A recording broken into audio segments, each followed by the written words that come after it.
Capri, in all fairness, you know, everybody's entitled to voice their own view on all of this. But I guess the question is, at what point does it hit the tipping point where it starts to become more of a smear campaign, where they're bringing up these allegations that he's over and over again denied? Well, I mean, let's talk first about my Stanford colleague, Senator Cory Booker, who also is a Stanford alum. I have great respect for him.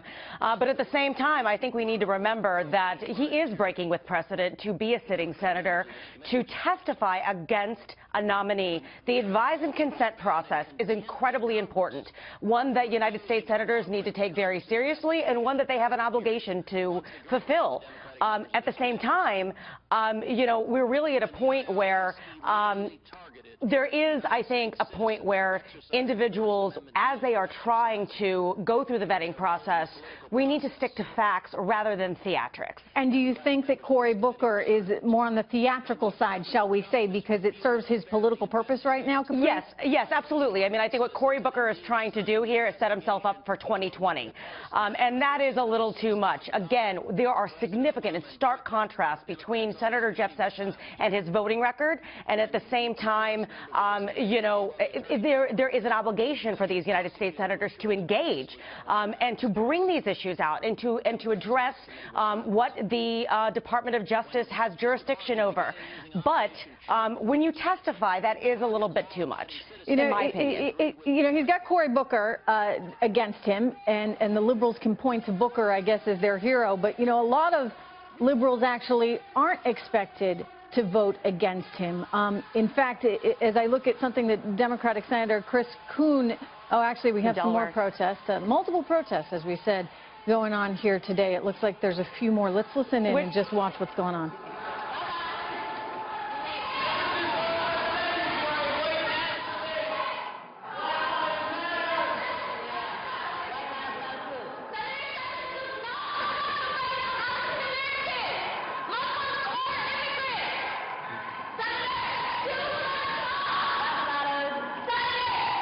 Okay, you can see they're holding a sign, Sessions is just wrong for America. It looks like there were about 3 of them that just got escorted out there. Mercedes, you know, part of this, let's not forget, is designed for the media. They know that we're covering these hearings right now, and they want the attention. You've got a lot of liberal groups that don't feel as though they're getting the support that they want and need from Democratic members of the Senate right now. The expectation is, as you said, he will be the Attorney General of the United States, so they got to make some noise.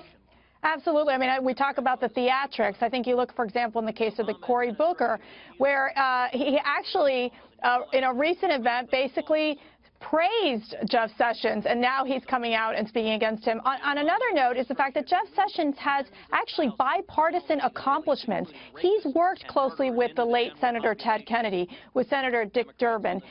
These are Democrats, and he's worked on issues like criminal justice reform. And you could just tell with Senator Sessions, he's well prepared.